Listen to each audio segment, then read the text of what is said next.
शिक्षण समिती कोल्हापूर महानगरपालिकेचे श्रीमती लक्ष्मीबाई जरग विद्या मंदिर जरगनगर आजच्या वाचनकर्ता बहुउद्देशीय संस्थेच्या माध्यमातून आपल्या समोर वाचनातून समृद्धीकडे,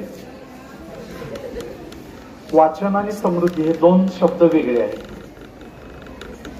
आपण समृद्ध कधी होतो? वाचल्यावर. आपण समृद्ध वाचल्यावर होतो. मी समृद्ध झालो वाचन केल्यामुळे. युवराज कदम समृद्ध झाले वाचन केल्यामुळे. आपणही समृद्ध होणार आहात वाचन केल्यानंतर. आणि माझ्यासाठी युवराज कदम सरांनी खूप चांगल्या प्रकारची शाळा निवडली याचा मला सगळ्यात जास्त आनंद झाला. आणि म्हणून तुमच्याशी चर्चा करायला, तुमच्याशी बातचीत करायला, तुमच्याशी संवाद साधायला मला निश्चितच आवडेल. खरं म्हणजे इथं बसलेले उपस्थित सर्व शिक्षक आणि शिक्षिका, मला कुठल्या शाळेचा संस्थापक म्हणून म्हटलेलं आवडत नाही. मी मगाशीच मॅडमना म्हटलं, सरांना म्हटलं की मी पण शिक्षक आहे. 32 वर्ष चिंचवाड हायस्कूल मध्ये मी इंग्रजी, इतिहास, संस्कृत हे 3 विषय 9वीला आणि 10वीला मी शिकवलेलो आहे. अर्थात हे सगळं करत असताना वाचन हा माझा प्राण आहे, हा माझा श्वास आहे. मला खूप आवडतं वाचायला. आणि मग वाचल्यानंतर दुसरी गोष्ट आवडते गप्पा मारायला.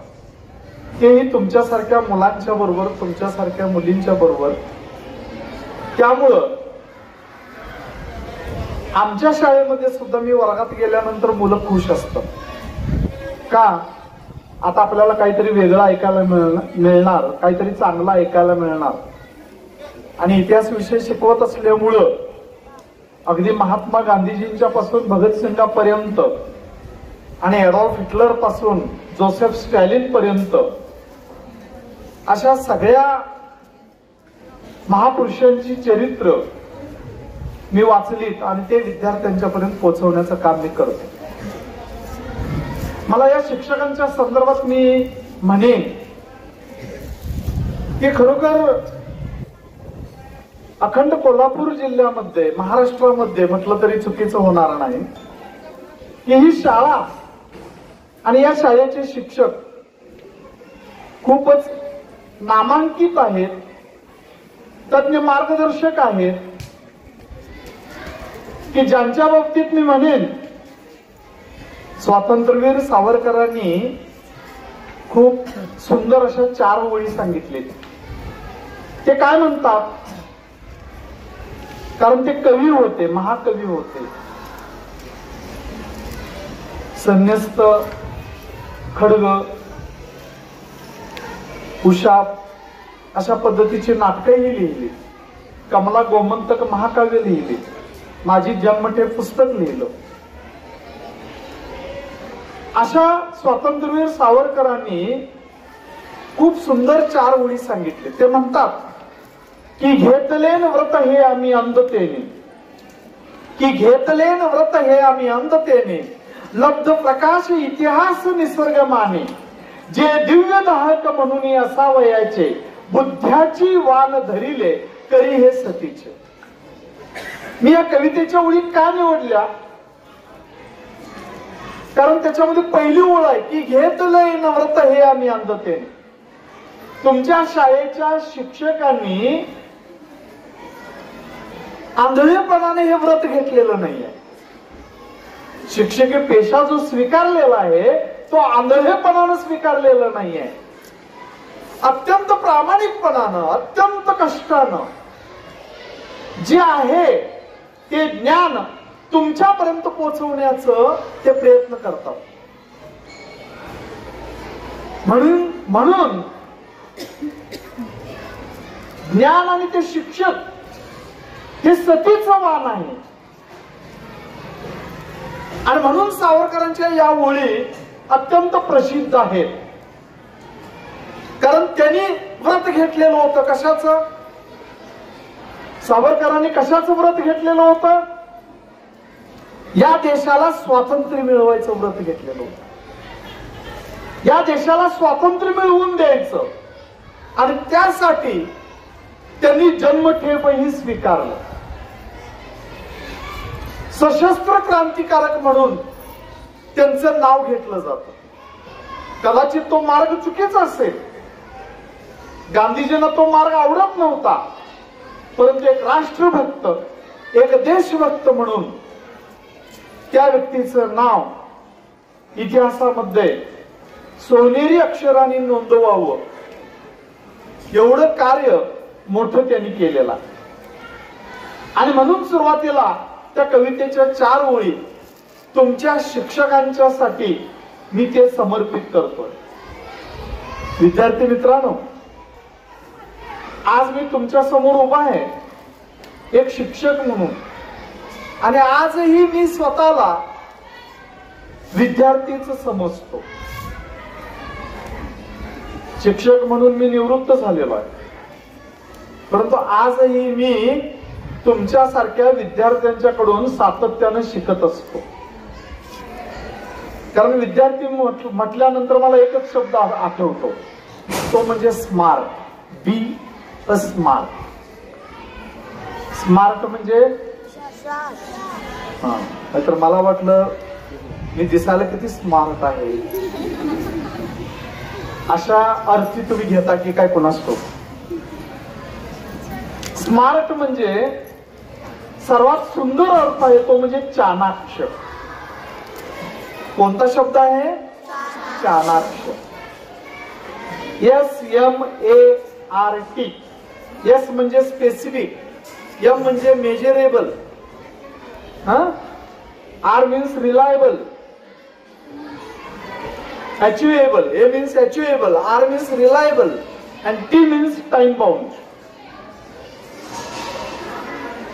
तुम्ही या सगळ्या घटकामध्ये तुम्ही बसता, म्हणजे मुळातच तुम्ही स्मार्ट आहात, चाणाक्ष आहात. कारण मी नेहमी म्हणतो की विद्यार्थी आमच्यासारख्या शिक्षकांना सुद्धा शिकवतात. म्हणजे एक गोष्ट तुम्हाला सांगतो. एक 5-6 वर्षाचं पोरग होतं आणि हे 5-6 वर्षाचा मुलगा म्हणजे विटी दांडून खेळायचा, आगाऊपणा करायचा, अभ्यासामध्ये तसा कमीच होता, हुशार होता परंतु अभ्यास कमी करायचा. एक साधू प्रत्येक गावामध्ये जायचा आणि प्रत्येक गावामध्ये जाऊन आपल्या भगव्या कफणीमधून, भगवं वस्त्र, त्या भगव्या कफणीतून एक काड्यापिटी काढायचा, ज्याला आपण आगपिटी म्हणतो.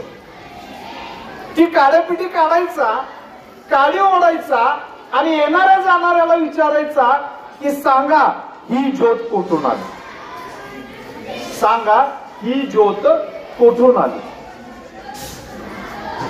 काडी विजली की दुसरी काडी काढायचा, पेटवायचा आणि विचारायचा सांगा ही ज्योत कोठून आली. तो 5 वर्षाचा मुलगा असू दे, नाहीतर 50-80 वर्षाचा म्हातारा असू दे, वयोवृद्ध बाई असू दे, कोणही असू दे, प्रत्येकाला त्यांच्या बोकांडीला धरून त्यांना उभा करायचा, काडी पेटवायचा आणि पेटलेली ज्योत त्यांच्या समोर धरायचा आणि विचारायचा की सांगा ही ज्योत कोठून आली. कोणालाही उत्तर सांगता यायचं नाही आणि उत्तर सांगता न आल्यामुळं त्या साधूचा अहंकार वाढायचा. साधूला या गोष्टीचा आनंद व्हायचा की या गावामध्ये माझ्या प्रश्नाचं उत्तर कोणालाही देता आलं नाही. साधू एका गावातून दुसऱ्या गावात, दुसऱ्या गावातून तिसऱ्या गावात, प्रत्येक ठिकाणी भगव्या कफणीतून काड्यापिटी काढायचा, ज्योत प्रज्वलित करायचा आणि येणाऱ्या जाणाऱ्याला विचारायचा सांगा ही ज्योत कोठून आली. कुणालाही सांगता यायचं नाही. साधू अशाच एका गावामध्ये गेले. एक 6-7 वर्षाचं पोरग, मगाशी मी जे सांगितलं ते पोरग तिथंच विटी दांडून खेळत होतं. त्या खेळणाऱ्या मुलाच्या बोकांडीला धरलं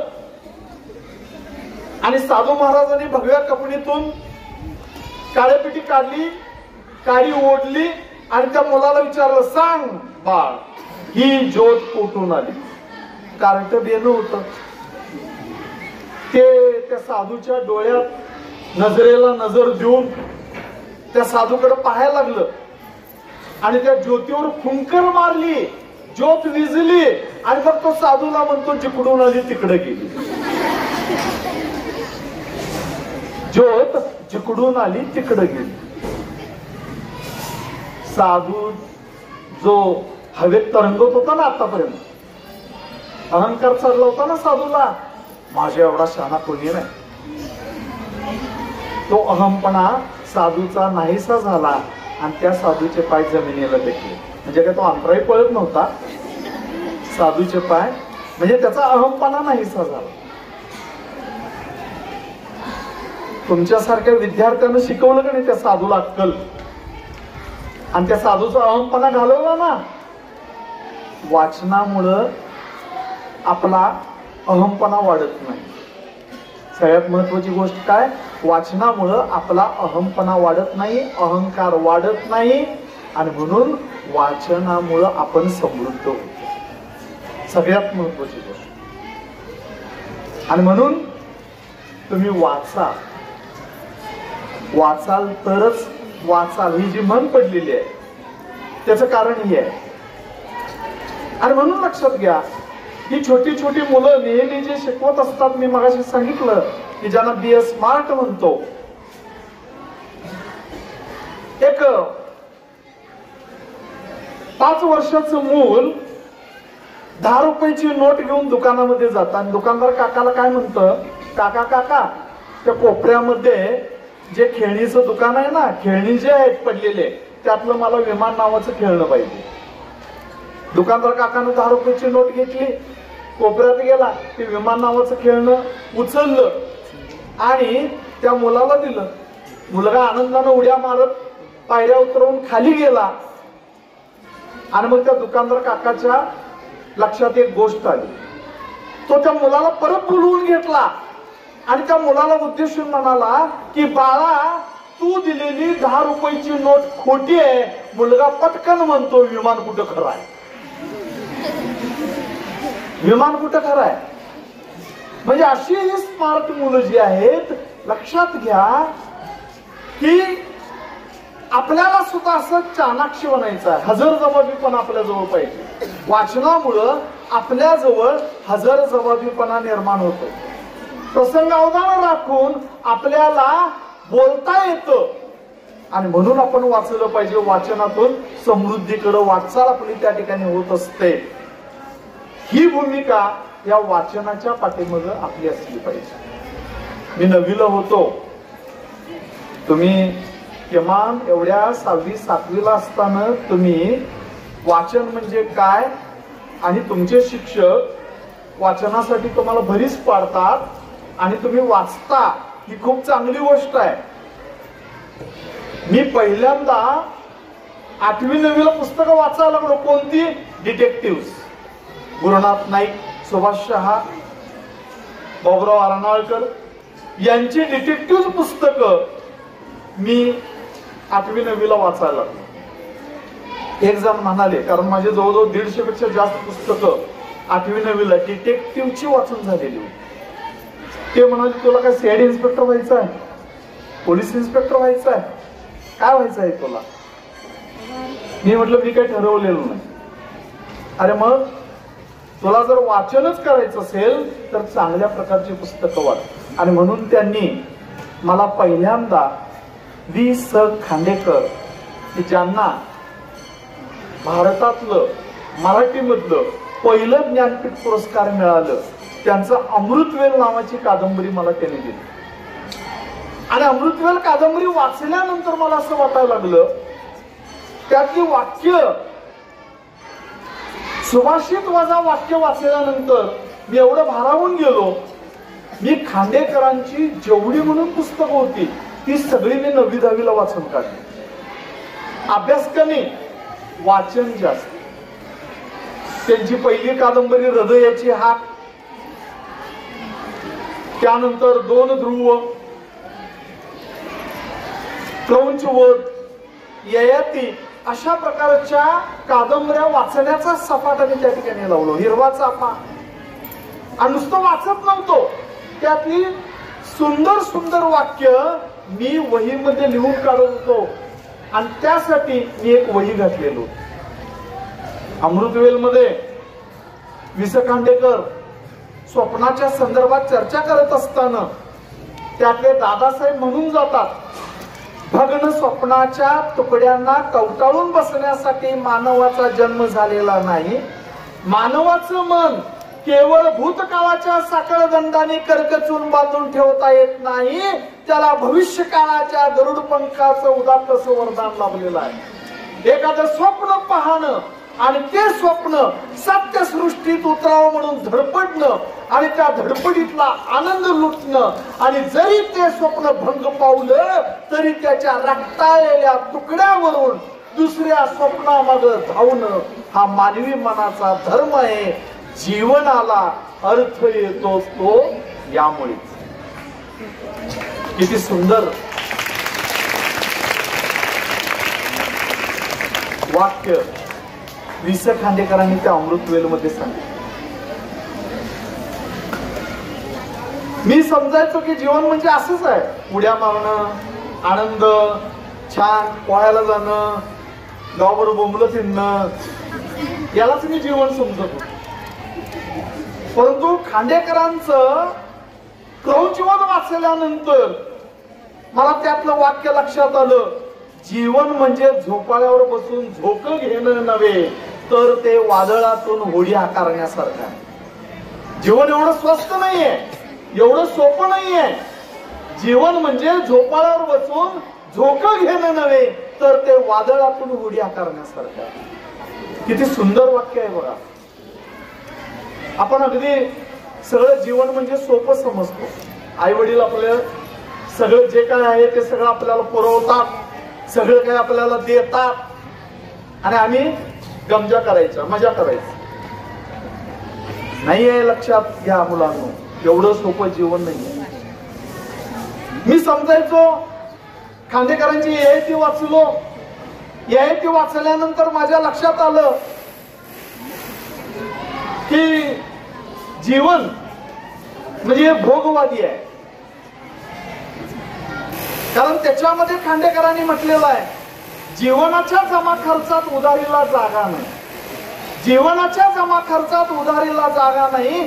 जो सुगंधी फुलांचा वास आज घेत नाही त्याला उद्या तो वास मिळेलच असं नाही. उद्याची सोनेरी सकाळ उगवेल, उद्याची सुगंधी फुले फुलतील, पण या उद्याच्या जगात वास घेणाराच असणार नाही. आपली गॅरंटी आहे का? आपण अमरपट्टा घेऊन आलोय का? मला 100 वर्ष जगायचं आहे, मला 125 वर्ष जगायचं आहे. गांधीजी नेहमी म्हणायचे की मला 120 वर्ष जगायचं आहे. जगले का? नाही. वयाच्या 79व्या वर्षी नथुराम गोडसेनं गोळ्या घातल्या. नाही जगू शकत आपण.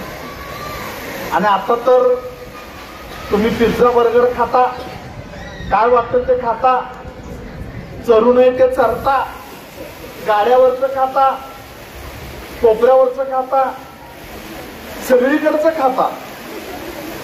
आणि त्याच्यामुळे काय झालं आपली अवस्था? त्याच्यामुळं आजाराचं माहेरघर म्हणजे आपलं शरीर बनलंय. जरा काय झालं, पोटात दुखा लागलं, पोटात चावा लागलं, अंग दुखा लागलं, डोकं दुखा लागलंय. बरोबर आहे की नाही? अशा पद्धतीच्या सगळ्या गोष्टी आपल्या शरीराच्या बाबतीत घडतात. आणि त्यामुळे आज जन्माला आलेल्या मुलाला अटॅक यायला लागला, 3 वर्षाच्या मुलाला डायबिटीस व्हायला लागलंय, शुगर, आणि मग आयुष्यभर साखर खायचं नाही. आता तुम्ही house sweet, house sweet, house sweet म्हणत पाहिजे ते गाड्यावरचं खाता. परंतु तेच खाणं तुमच्या आयुष्याला बर्बादी करणारं ठरतं. आणि म्हणून लक्षात घ्या, आपण योग्य तेच खाल्लं पाहिजे. डब्यात पोळी चपातीच असलं पाहिजे, डब्यात उसळ असलं पाहिजे, अशाच पद्धती. नाहीतर मी तर शहरातल्या बऱ्याच शाळेमध्ये मी जातो ना, व्याख्यानाच्या निमित्तानं मी बघतो मुलांची डबे फरसाणा, पिझ्झा, बर्गर, येताना गाड्यावरचं भेळ,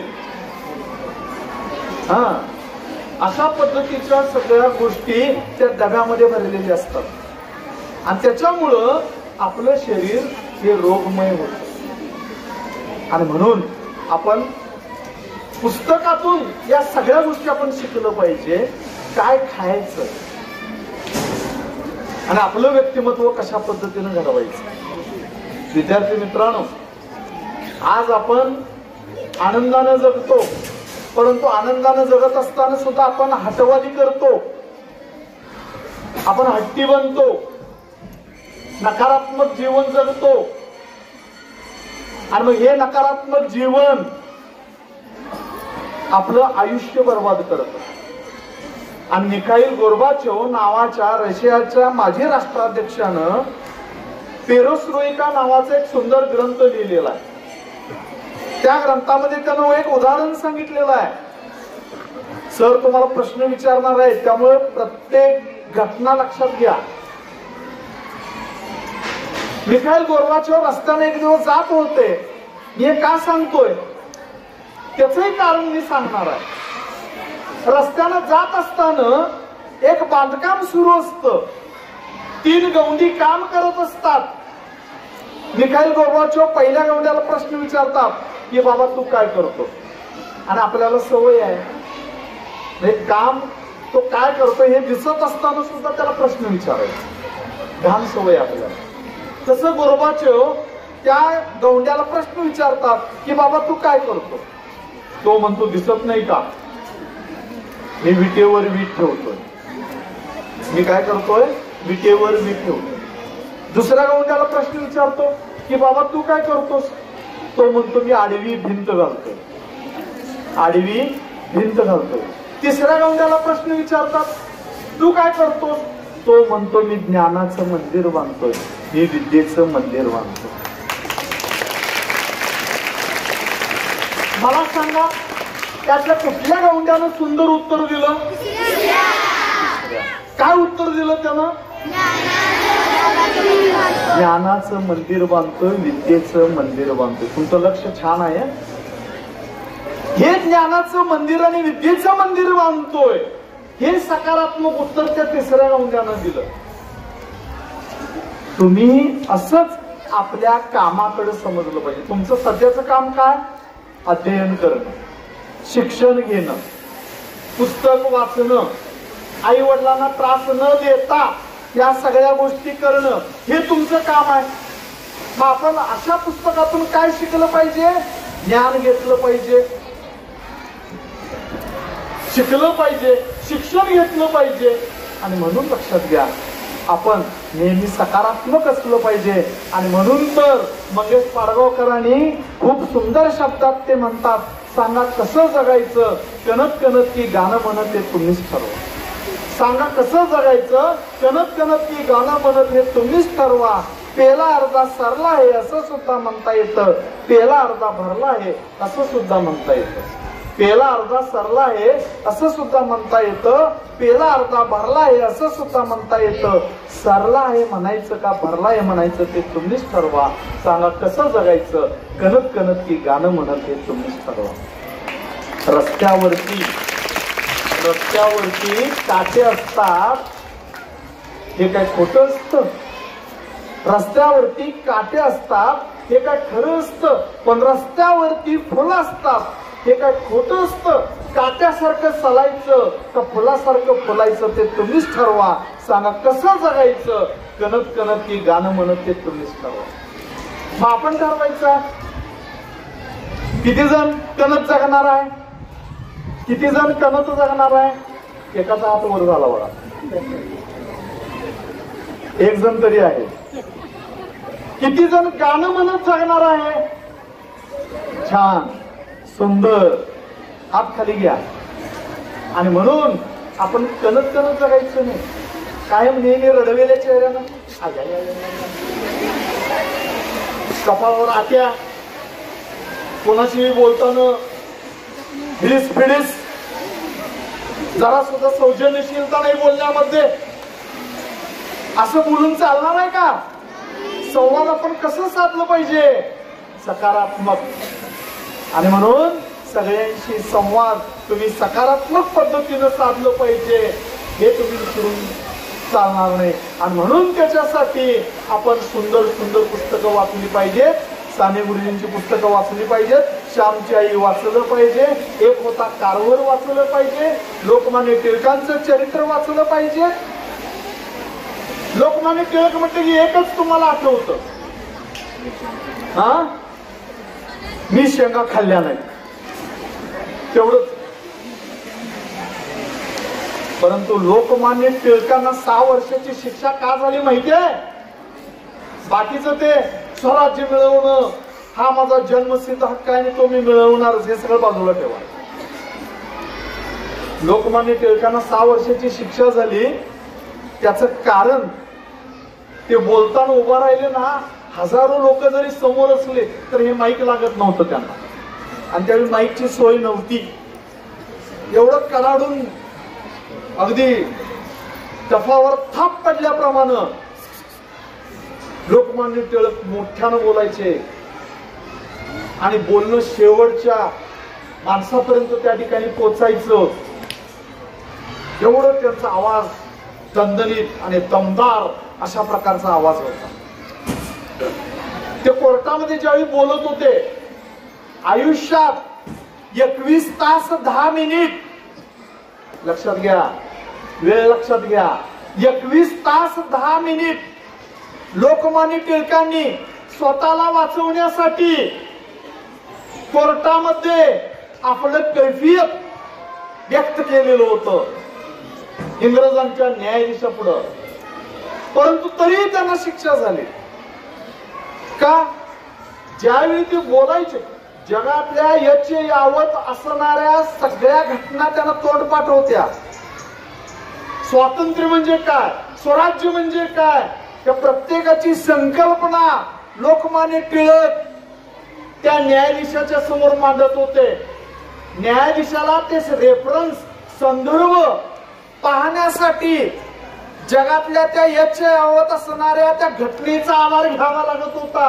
परंतु लोकमान्य टिळक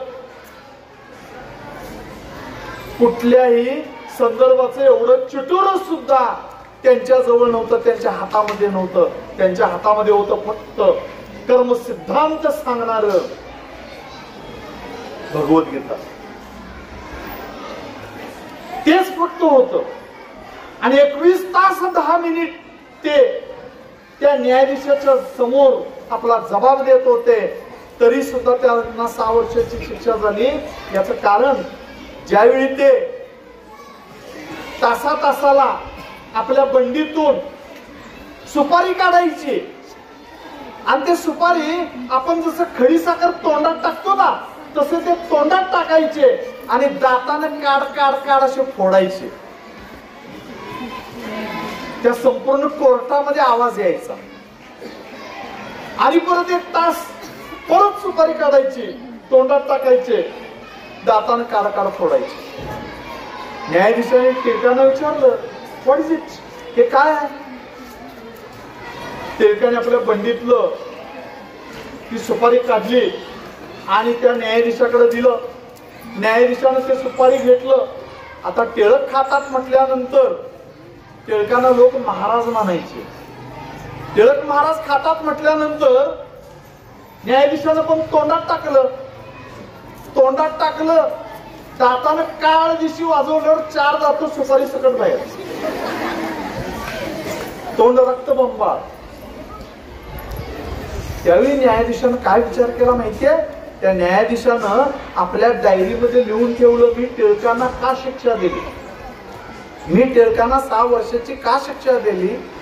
त्यावेळी तो न्यायाधीश आपल्या डायरीमध्ये उल्लेख करताना म्हणतो, मी टिळकांना 6 वर्षाची शिक्षा या कारणासाठी दिली, हा माणूस दातानं सुपारा फोडतो, इंग्रजीमध्ये त्याला नट्स म्हणतात,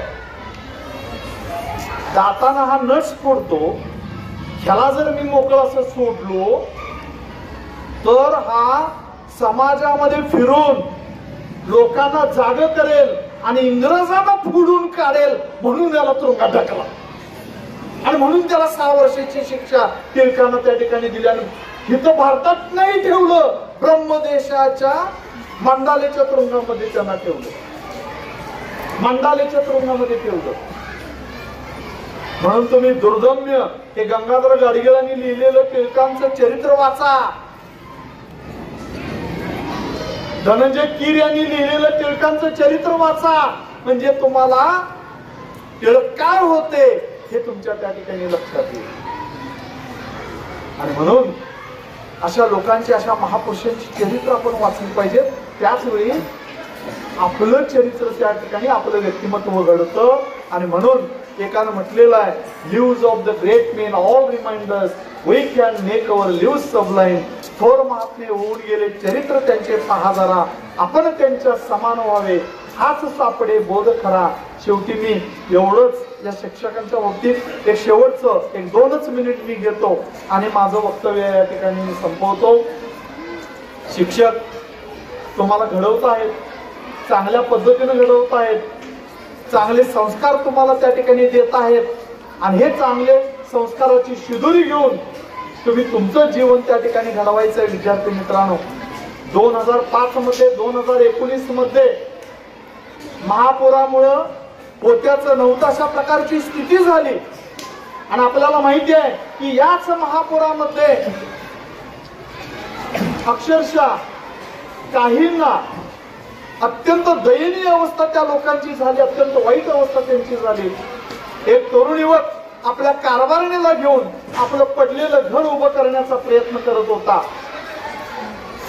परत ते घर पडत होतं, चिखल मातीचं घर उभा राहत नव्हतं आणि म्हणून त्यानं ठरवलं, खूप थकलो, खूप दमलो, कुणाचा आशीर्वाद घ्यायचा, आई वडिलांचा घ्यावा, तर अगोदरच ते स्वर्गवासी झालेले आहेत, मग कोणाकडे जायचं?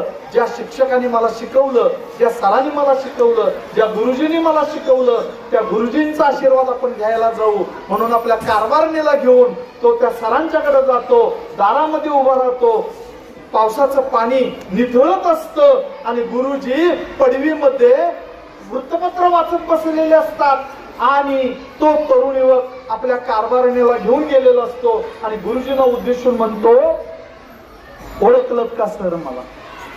ओळखलं का सर मला? पावसात आला कोणी कपडे होते कर्दमलेले केसावरती पाणी. ओळखलं का सर मला? पावसात आला कोणी कपडे होते कर्दमलेले केसावरती पाणी. क्षणभर बसला नंतर हसला, बोलला वरती पाहून, गंगा माई पाहुणी आली गेली घरट्यात राहून. माहेर वाशिन पोरी सारखी 4 भिंतीत नाचली, माहेर वाशिन पोरी सारखी 4 भिंतीत नाचली. मोकळ्या हाती जाईल कशी बायको मात्र वाचली. मोकळ्या हाती जाईल कशी बायको मात्र वाचली. भिंत खचली चूल विजली, भिंत खचली चूल विजली, होते नव्हते नेले. महापुराण. भिंत खचली चूल विजली, होते नव्हते नेले.